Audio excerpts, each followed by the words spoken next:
the wife of Henry VIII, awoke in the royal apartments at the Tower of London. Her ladies-in-waiting made their final preparations. The time will come. This would be an unprecedented day in the country's history. Today, England would have a new queen, the climax of a passionate love affair that had driven the king to divorce his wife. Henceforth, my heart shall be dedicated to you alone.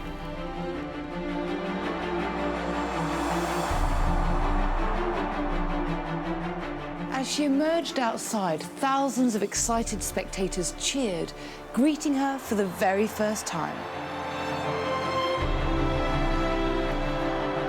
To have her as his queen, Henry had moved heaven and earth. He had annulled his previous marriage and broken ties with Rome so that he could become the supreme head of a new Church of England. But the joy of Anne's coronation wouldn't last. Less than 3 years later, Anne would be back in the Tower for a very different reason. She would be queen for only 1,000 days. O Lord, have mercy on me. To Christ I commend my soul. It had taken Henry and Anne 7 long and difficult years to get together. Now I'll be retracing their footsteps and piecing together the evidence to try and understand why it took just 3 years for their relationship to fall apart in such a tragic and violent way. O Lord God, have mercy on my soul. Jesus, receive my soul. O Lord God, have mercy on my soul.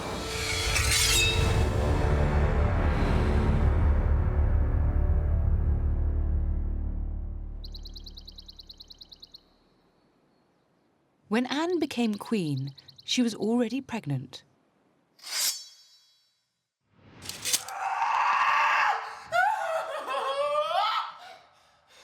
Anne had held out the promise that she would give Henry the son and heir that he needed to secure the Tudor dynasty.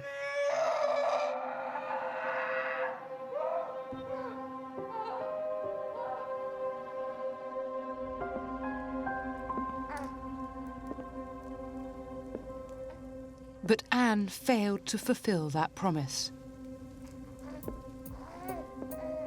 She gave birth to a girl, Elizabeth.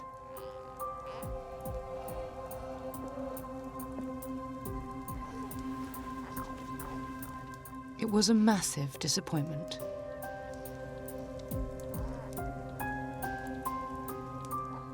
Catherine of Aragon, a loyal wife and queen for over 20 years, had already been unceremoniously discarded for being unable to deliver a son. Henry had seen this failure as a stain on his image, and image was everything in the world of the Tudors.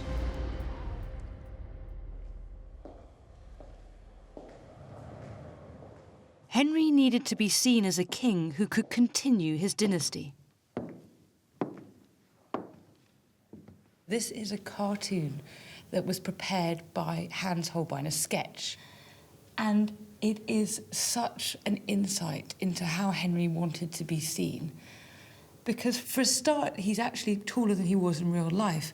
We've compared his armour with this picture, and we found that actually he's been stretched. But the key message of this picture is told by the shapes of Henry's body. So it forms 2 triangles. We've got the broad shoulders that form a triangle tapering to the waist, and the splayed feet that taper also up to focus the gaze on his bulging codpiece, which his hands frame and which there's several bows above. Because this picture is all about masculinity and virility and fertility and potency. It's no wonder that we think of Henry as this man of lusts, when in actual fact he had trouble siring an heir, because this picture tells us what to think. That's why there are so many copies of this picture, because if you were a courtier who had any nous at all, you'd get yourself a copy of this picture to show that you were on message. Henry and Anne's marriage came under intense pressure from the very beginning. England's future depended on their ability to reproduce. A song composed for Anne's coronation made the new Queen's duties explicit. It was called the White Falcon, the falcon being Anne's heraldic badge and a symbol of grace, purity, and fertility. This white falcon, rare and precious, this bird shineth so bright. Of all that are no bird compare, may with this falcon white. Of body small, of power regal she is, and sharp of sight. In chastity excelleth she, most like an angel bright. That she may bring fruit according for such a falcon white. Herself repose upon the rose, now may this falcon white.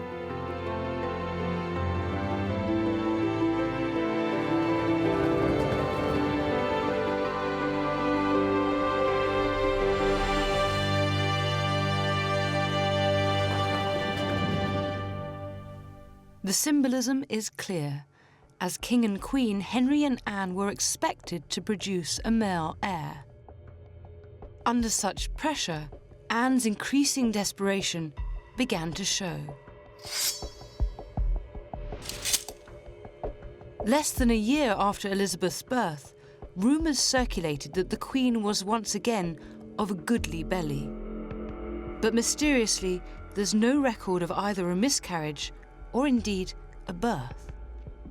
Well, it suggests to me that maybe it was a case of pseudocyesis or phantom pregnancy, which happened particularly in the 16th century before the age of scans or pregnancy tests, when women who desperately wanted to be pregnant would have all the symptoms of pregnancy, but there was no baby. Which expresses just how much Anne was desperate to give Henry what he wanted. Henry's obsession wasn't the only burden on their marriage. There were still many Roman Catholics who refused to accept Anne as their queen. This conflict would lead to bloodshed.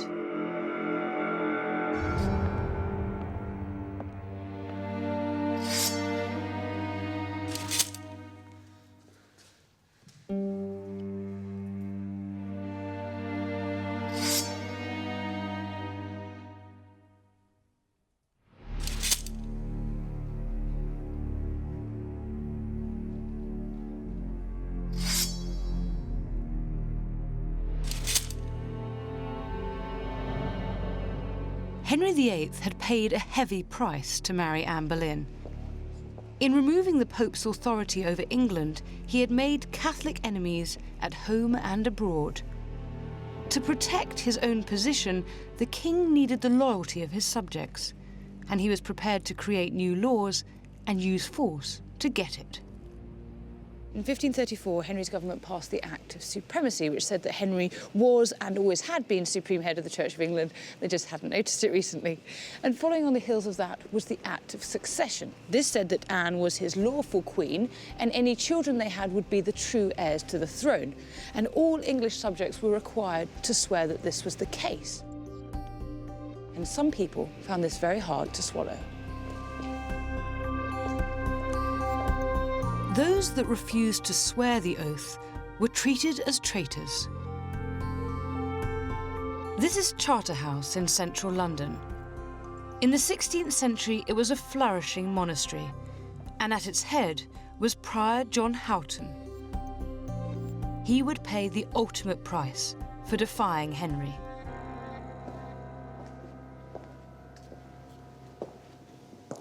Houghton and many of his monks refused to swear that oath of succession.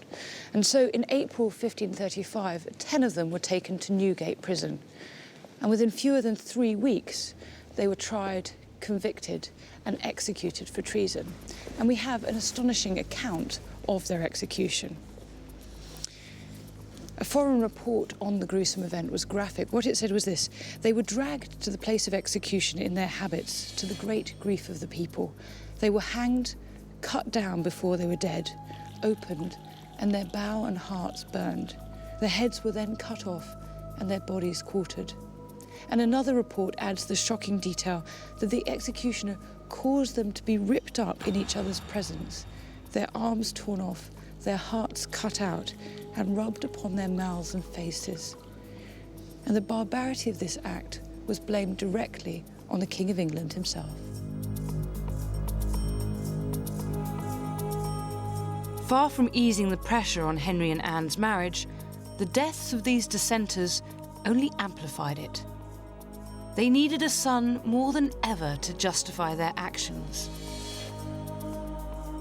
But even though their relationship was under great strain, they certainly weren't showing it.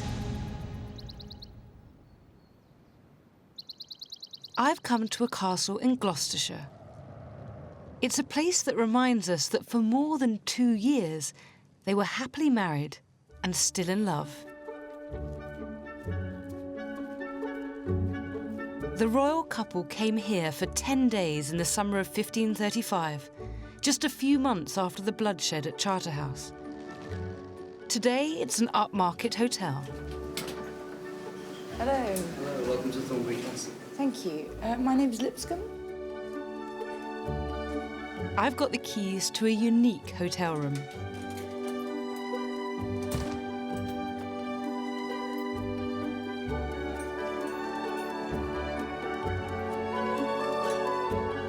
Now, it's pretty unusual to stay in any room that a king and queen have slept in, but one that Henry and Anne have stayed in is a rare and thrilling experience.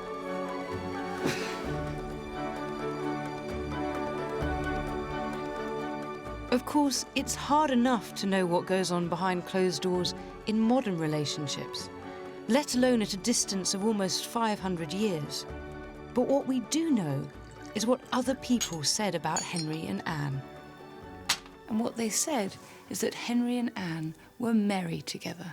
In fact, Henry and Anne were described as being merry together more than Henry and his other wives, including throughout the summer and autumn of 1535, when they were staying here. But the other thing we know about their relationship is that it was a relationship of sunshine and storms. They quarrelled and they made up. They had fights and then they had ardent reunions.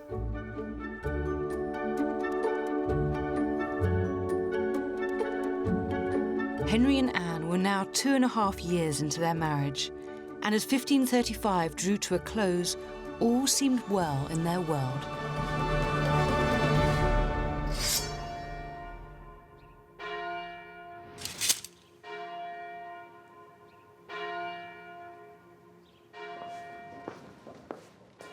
(1536) should have been a great year for Henry and Anne.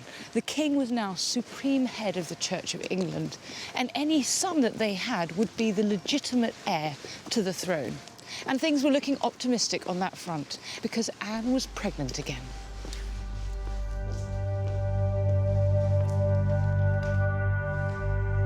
The couple's good fortune continued with the first major event of that year. On the 7th of January 1536, Catherine of Aragon, Henry's first wife, had died after a short illness.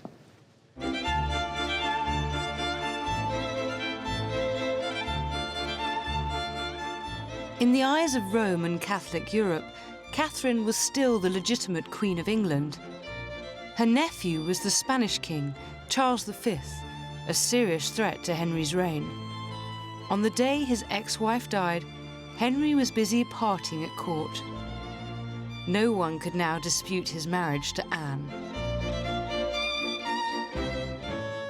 If there's ever a true victim in this story, it's Catherine of Aragon. She gave more than 20 years of her life to this man who would ultimately discard and humiliate her. Her only crime was her failure to give Henry a healthy son. For that, she was exiled from court and her daughter Mary declared a bastard. As a final humiliation, Catherine was denied a state funeral at St. Paul's or Westminster Abbey. Instead, she was buried here at Peterborough Cathedral.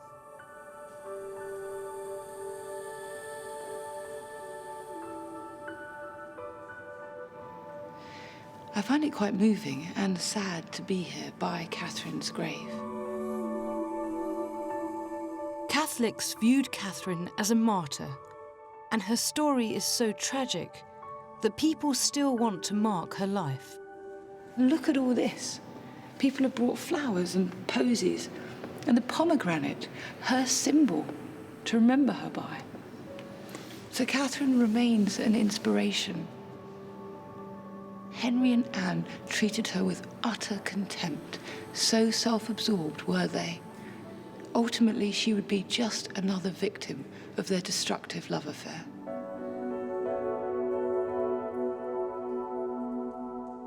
Henry had weathered a political and religious storm over his divorce from Catherine. Now Anne was expecting a child that would surely be a son. Henry appeared to have come through the other side with pride and honour intact. But I believe it was Henry's overwhelming desire to maintain honour that would ultimately destroy the marriage for which he'd fought so hard.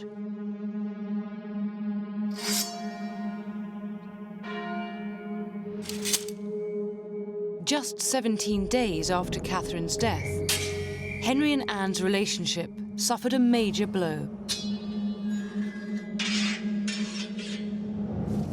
Like everyone else in the 16th century, Henry VIII was obsessed with honour. And honour was associated with masculinity, with upholding patriarchy, with controlling one's household and maintaining one's good name. Masculinity was an essential part of kingship. It was vital that Henry excelled over all. He was a champion on the tilt-yard, an expert jouster. But his youth and athleticism were fading. And his love for dangerous sports would now prove life-threatening. Henry fell from his horse whilst jousting. He suffered a major blow to the head.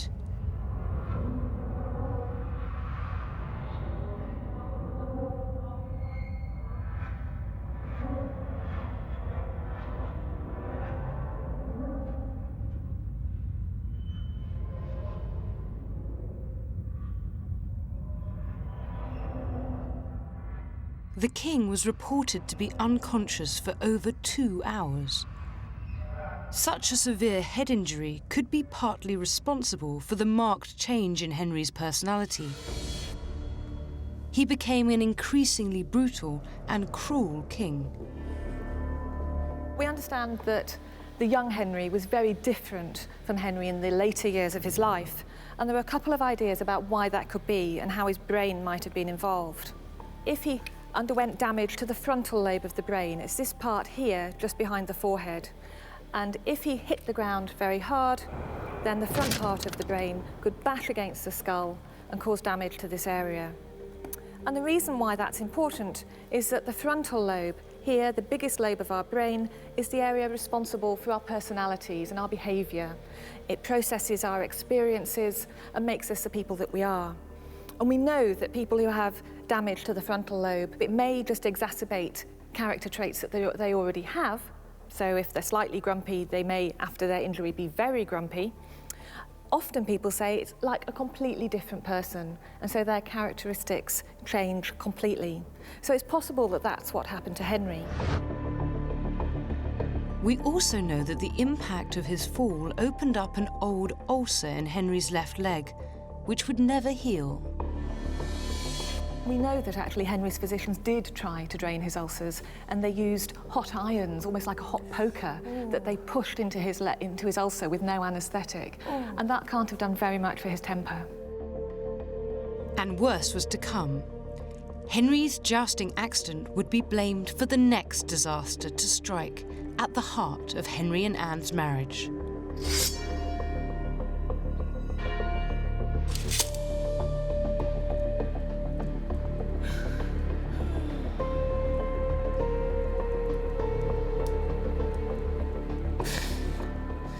Less than a week after Henry's near-fatal fall, Anne miscarried.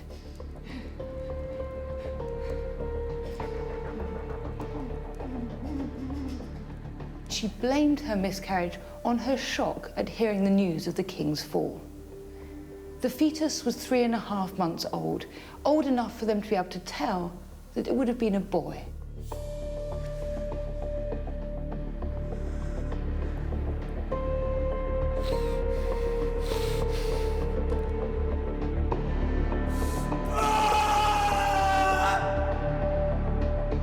Although they loved each other, the success of Henry and Anne's marriage had always depended on having a son. The Spanish ambassador Eustace Chapuis wrote that Anne had miscarried of her saviour.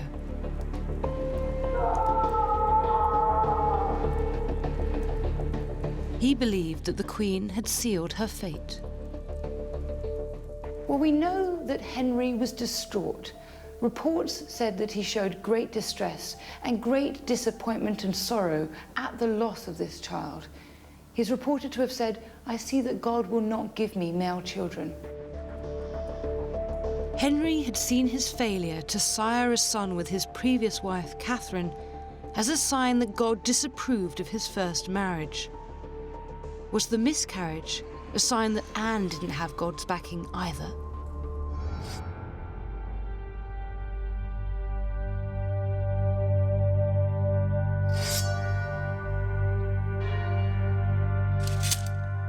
Following Anne Boleyn's miscarriage, rumours circulated in court that Henry VIII had lost interest in his wife.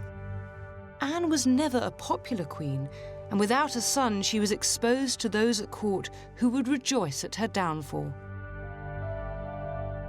And they would have been delighted to hear gossip that Henry was seeing another woman. Our evidence comes from the Spanish ambassador Eustace Chapuis, a wily character and a staunch Roman Catholic who never disguised his hatred for Anne, the woman whom he called the concubine. Ubaldino writes that he has heard in France that Anna Boleyn had in some way or other incurred the royal displeasure, and that she is in disgrace with the king, who is paying his court with another lady, and that the people are uttering words of much indignation against Anne. The other lady that Chapuis refers to is Jane Seymour. Jane was a lady-in-waiting to the Queen, just as Anne had once been to Catherine. The Spanish ambassador wrote that Henry had sent a letter to Jane, accompanied by a purse full of sovereigns. It was possibly a summons to his bedroom. Jane didn't open the letter and instead sent back the purse and the letter saying that she was the daughter of good and honourable parents, and that if the king wanted to make her a present of money, perhaps he'd do so at the time that God decided to give her an advantageous marriage. It does look a little like Jane is playing hard to get. Perhaps because she hoped that the advantageous marriage would be with Henry himself. But I don't believe Henry was planning to marry Jane. It was normal practice for kings at this time to have mistresses, and there's absolutely no evidence that Henry was thinking of abandoning Anne, or indeed that he'd even fallen out of love with her. In fact, Henry was still increasing pressure on the Spanish king, Charles V, to recognise Anne as his queen. But then fate intervened, delivering a blow so powerful that it would tear Henry and Anne's relationship apart. Scandalous rumours began to spread through the court that the Queen had been having sexual relations with other men, some close to the king. Why these allegations surfaced and who was behind them is still fiercely debated.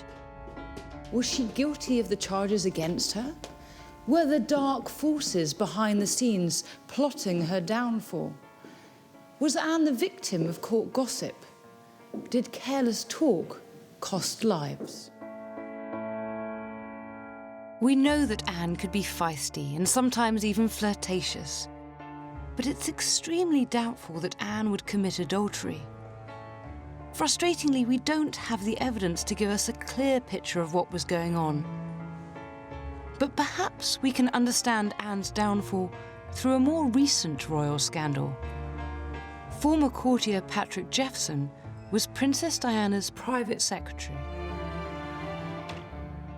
I think there are some parallels with Diana there, where some of her critics, some of them quite close to the royal establishment, have tried to paint her as a loose cannon, Whereas the truth was she was an extremely dutiful princess.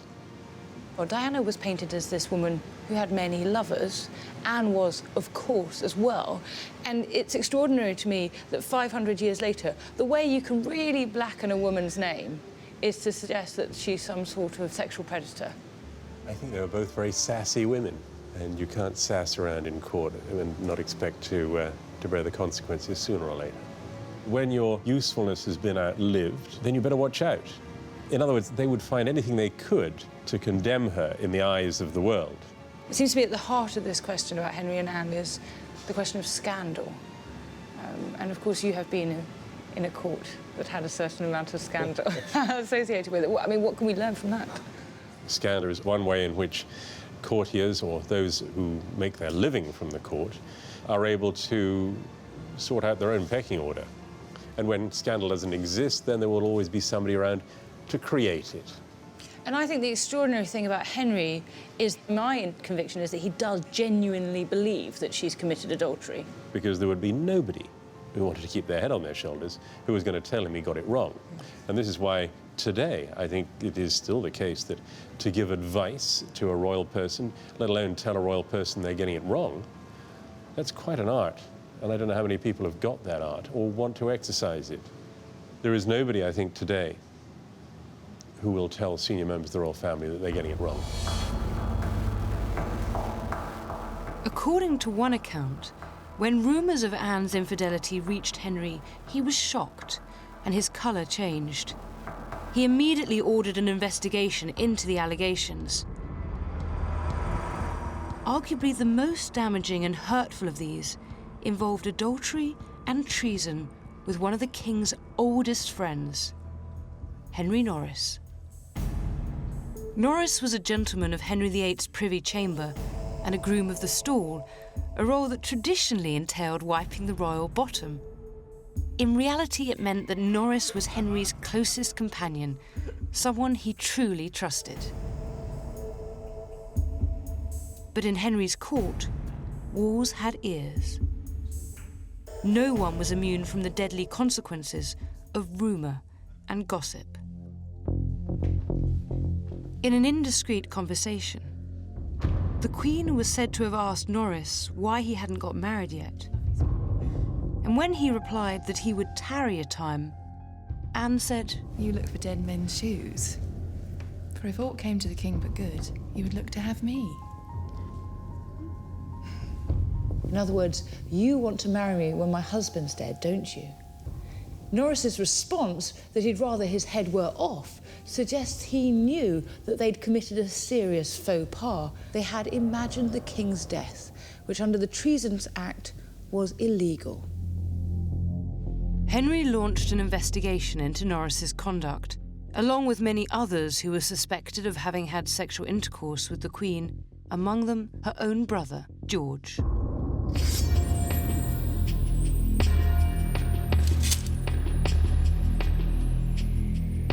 Anne's final downfall was swift and sudden. It began with what should have been a day of celebration for the King and Queen at Greenwich Palace. It was May Day, they were at a tournament, they were having a very nice time until some unwelcome news arrived for Henry.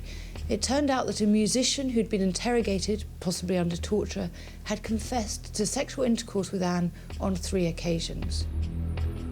It's my opinion that Henry believed the accusations, and they had the power to destroy his masculine honour, something he valued more than his love for Anne. Henry couldn't be seen as a king who had no control over his wife. He abruptly left Greenwich, taking Norris with him, and whatever was said on that journey back to London was enough to convince Henry that his closest friend was guilty too.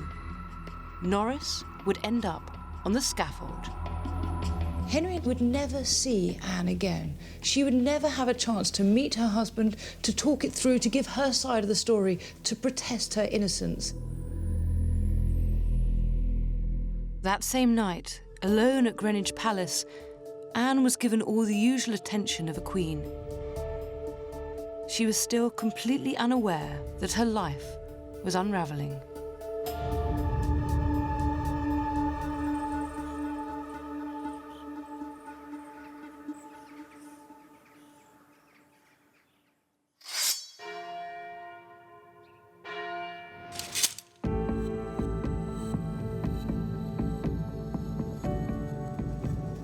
Early in the morning on the 2nd of May, Anne was taken from Greenwich to the Tower by barge.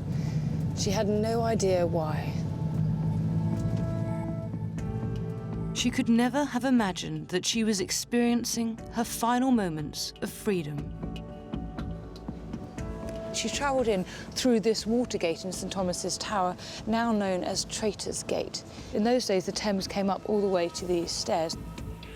And of course, we have this sense, with hindsight, that that was the beginning of the end, that she must have known it was all up. But Anne wouldn't have known that. No one considered for an instant that a Queen of England might lose her head.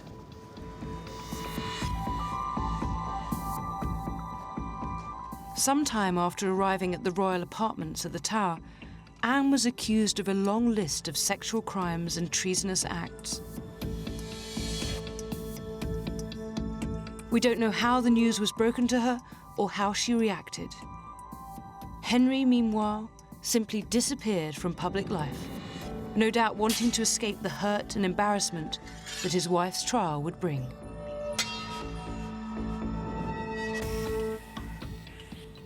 I'm walking where the royal apartments used to be, where kings and queens stayed the night before their coronation, because to hold the Tower was to hold London and was to indicate that you really held England. And of course it was where Anne stayed on the night before her coronation and again on the night before her execution. It was also the site of the Great Hall, which held 2,000 people, and where Anne's trial was held.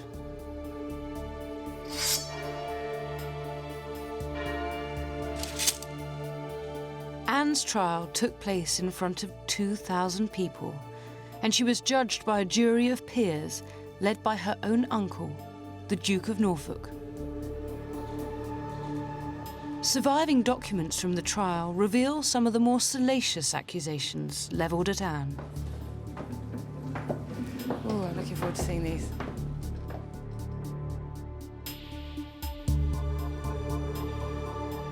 This document is an extraordinary one because it is a record of that trial. This is the indictment. This is the charges laid out against Anne.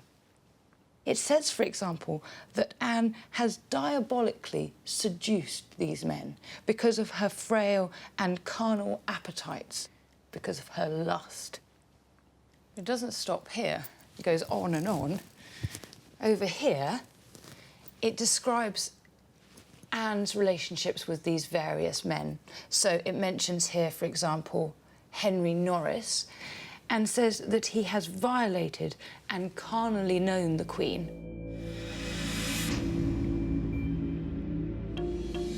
And then it mentions George Boleyn, Anne's brother, and this bit's particularly lurid.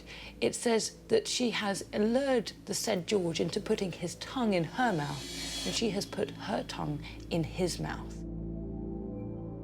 This is a picture of Anne as sexual predator. And that's exactly how Henry wanted her to appear. No man could possibly keep control of a wife with such a depraved sexual appetite, not even the king. Henry was conspicuous by his absence from the trial. It was a tactic that completely rebounded on him. Henry stayed away because it was really humiliating for him to have his wife accused of adultery. It suggested at this time his lack of sexual dominance, his lack of sexual prowess. And indeed, that's precisely what came out of the trial. George Boleyn, Lord Rochford, Anne's brother, was given a piece of paper that he was told not to read out loud. But he did. And on it was the charge that he and Anne had laughed at the king's manner of dressing, had laughed at his terrible poetry, and above all, that Anne had said that the king was not skillful in copulating with a woman and had neither vigour nor potency. Remember, that's in front of that crowd of 2,000. Henry was right to stay away. Anne was convicted on all counts. She now had just 3 days to live.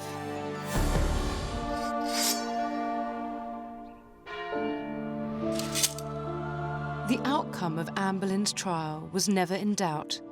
By a jury loyal to the king, she was unanimously found guilty of adultery, incest, and high treason. Sentenced to death and with nothing to lose, it was now Anne's chance to tell her side of the story.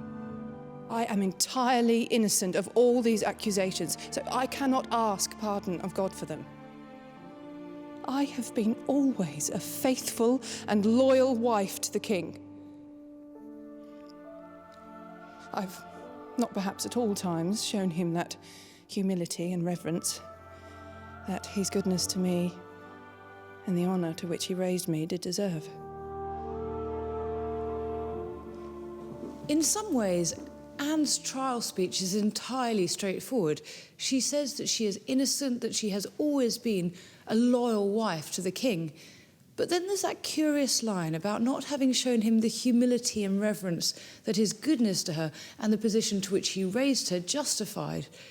In other words, she's admitting that actually she's been a bit feisty, that perhaps she's spoken back, she's been out of line from time to time. She hasn't always been the wife that Henry wanted her to be. I confess. I have had fancies and suspicions of him, which I had not strength nor discretion to resist. But God knows, and as my witness, I have never failed otherwise towards him, and I shall never confess any otherwise. Anne claimed, both before and after taking the communion, that she was innocent, on peril of her soul's damnation.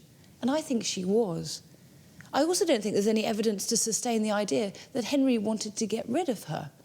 In fact, I think what happened to Anne was a terrible mishap, that actually Anne managed to look guilty when she wasn't. Her sophisticated conversational wit, her excellence at the courtly game, was where she came unstuck. Exactly what had beguiled Henry in the first place made her look guilty as sin. So like a Shakespearean tragedy, the king, feeling betrayed and hurt, sentenced the queen that he loved to death for crimes she didn't commit.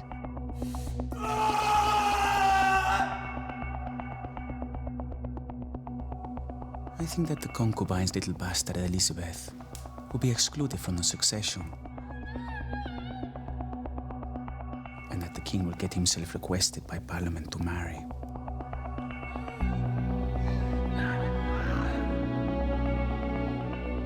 The joy shown by the people every day, not only at the ruin of the concubine, but at the hope of Princess Mary's restoration, is inconceivable.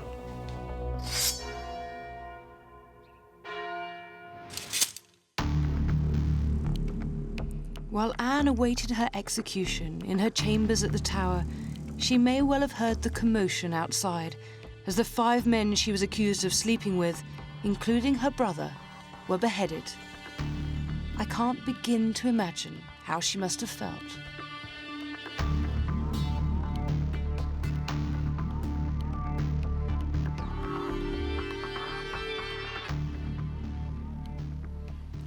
We can't be certain, but it is believed that this is the prayer book that Anne had with her in the Tower.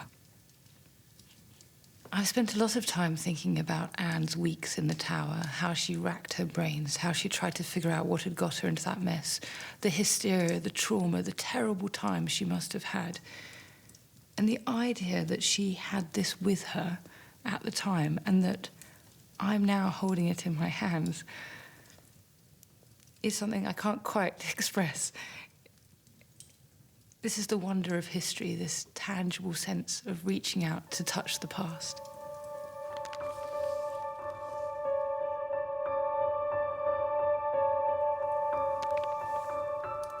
And what's even more extraordinary about it is that Anne has written in it. Now, she probably wrote this some time before her execution, but what she wrote has a haunting resonance. It says, "Remember me when you do pray, that hope doth lead from day to day."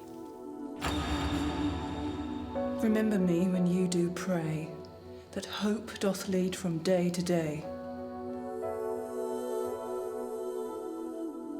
And she signed it, Anne Boleyn.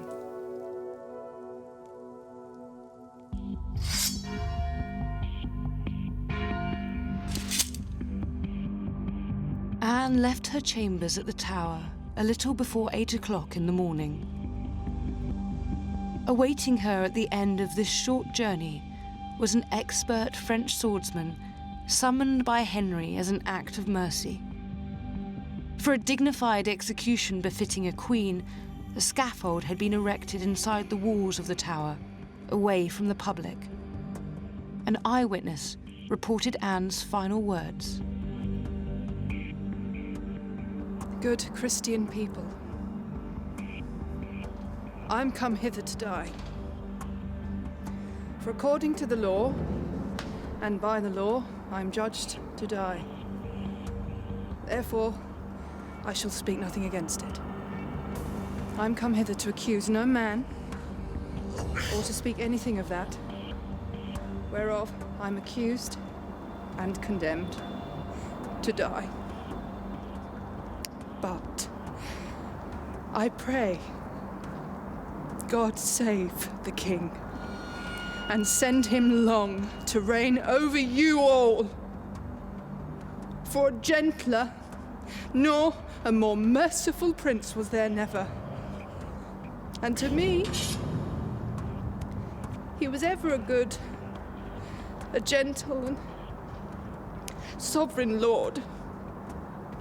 And if any person will meddle of my cause, I require them to judge the best.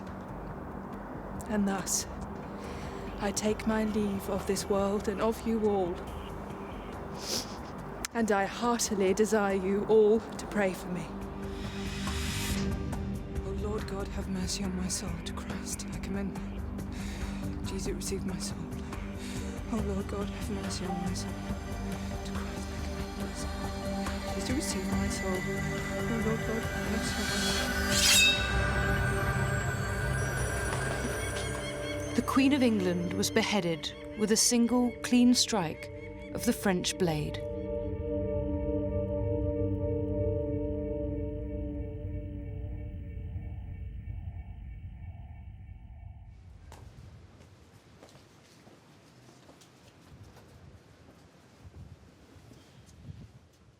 This is the Chapel Royal of St. Peter ad Vincula, a parish church within the walls of the Tower of London.